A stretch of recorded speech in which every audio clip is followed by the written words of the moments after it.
Teman-teman, aku dapat isyarahnya. Harusnya dari tadi siang aku bikin video, cuman baru sempat malam ini. Dan aku merasakan, aku dapat petunjuk bahwa aku kehilangan beberapa temanku, benar-benar meninggal dunia.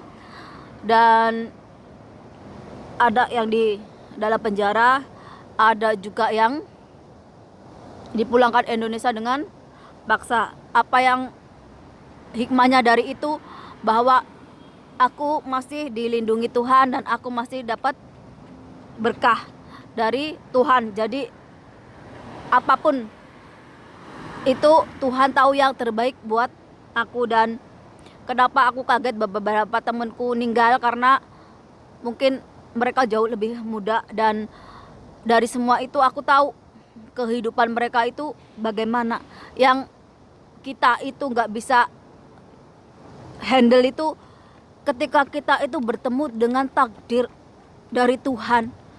Kita itu gak bisa mengendalikan apa yang kita inginkan. Beda dengan ketika kita udah sampai ke titik kesadaran, kita udah tahu bahwa oh iya, yang kita lakukan ini sekarang ini akan menentukan masa depan kita. Masa lalu itu tempat kita belajar. Jadi dari teman-temanku itu, bahwa ketika mereka itu diberi sesuatu yang baik sama Tuhan, mereka itu lupa sama Tuhan. Yang ada apa? Mereka udah gak inget Tuhan, dan mereka melakukan hal yang menurut keinginan mereka, hawa nafsu mereka. Jadi ketika mereka bertemu dengan takdir, ya udah gak bisa ngapa-ngapain. Kenapa? Karena segala sesuatu di dunia ini sudah ditakdirkan sama Tuhan. Karena pilihan ada di kita.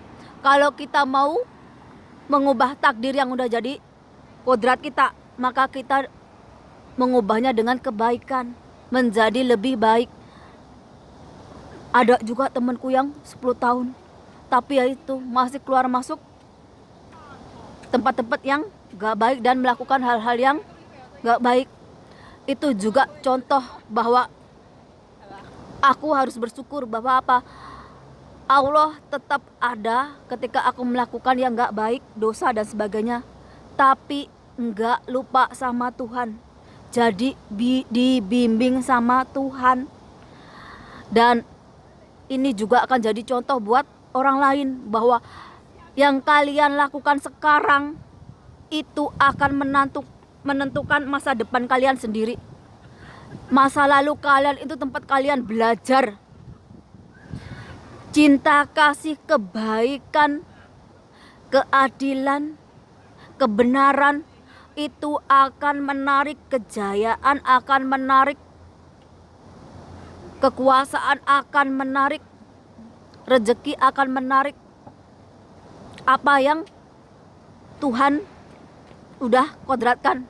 Rezeki, jodoh, tahta, laki-laki atau pasangan hidup, Allah itu udah menetapkan. Tapi sesuai dengan diri kita ini. Makin kita ini tinggi rohani spiritualnya, maka Allah juga akan mendekatkan kita dengan jodoh yang sefrekuensi, sevibrasi, seenergi. Jadi kalau ada mbak atau mas yang komplain suaminya begini, istrinya begini, kamu ngaca diri kamu dulu sebelum kamu menilai orang lain. Karena apa? Karena segala sesuatu yang ada di dekatmu itu adalah cerminan dirimu. Kalau kamu toksik, ya kamu narik orang yang toksik. Kalau kamu jahat, kamu narik orang-orang yang jahat. Kalau kamu baik, kamu narik hal-hal yang baik. Rezeki, jodoh, tahta, harta, kekayaan dan sebagainya. Dengan syarat tidak serakah. Di diri kita ini ada sumber dari Tuhan. Kita mau jadi baik atau jadi jahat itu tergantung dari kita. Tuhan itu ngajarkan cinta kasih, kedamaian, keadilan, kebenaran. Tapi kalau di hati kita ini cuman ada kebencian, kemarahan, sirik, iri hati, kebencian, Kita nggak tahu orangnya aja udah kita benci duluan. Yang ada di dekat kita apa? Setan, iblis, jin. Punya kekuatan, punya. Tapi yang menjauhkan manusia dari Tuhan. Karena apa? Karena kita kemudian akan meyakini makhluk ataupun benda yang diciptakan oleh manusia, yang namanya jimat ataupun tulisan-tulisan ataupun apapun itu juga bikinan manusia. Tapi sebagian orang meyakininya lebih dari Tuhan. Makanya itu yang bikin manusia itu lebih jauh dari Tuhan. Palestina itu gak bakalan jatuh ke tangan Islam kalau menggunakan cara kekerasan ataupun peperangan. Kenapa? Karena di sebalik itu ada korban-korban orang-orang yang gak berdosa dijadikan sama pihak-pihak tertentu itu sebagai komoditas untuk cari cuan, cari dana. Banyak orang-orang yang terprovokasi, termakan hoak, padahal mereka nggak tahu yang sebenarnya kejadiannya seperti apa, di masa lalu seperti apa. Maling, copet itu adalah kriminal kecil-kecil. Tapi ketika orang itu jahat, rakus, serakah, dibalut dengan kebaikan, atas nama kemanusiaan, atas nama HAM, jual sengsaranya orang lain untuk cari duit, cari kekuasaan. Itu yang bikin ngeri. Karena apa? Karena nanti akan terjadinya human trafficking atau perdagangan manusia. Jaringan internasional narkoba. Kayak ISIS, kayak Hamas, kayak Taliban. Itu ada yang mendanai. Karena apa? Karena mereka cari duit dari situ dengan menjual kesengsaraan orang lain. Kalau benar mereka itu mau berjihad, bukan dengan cara itu. Kalau kamu mau pengen surga, jadi orang baik, jadi orang yang sabar, jadi orang yang pemaaf. Jangan menebar kebencian. Jangan suudzon kepada orang lain. Setiap pemimpin pasti akan melakukan segala cara untuk melindungi rakyatnya. Walaupun orang lain berpandangan diktator jahat, tapi ada beberapa pemimpin itu caranya keras untuk melindungi rakyatnya. Itu yang kita itu baru belajar lagi.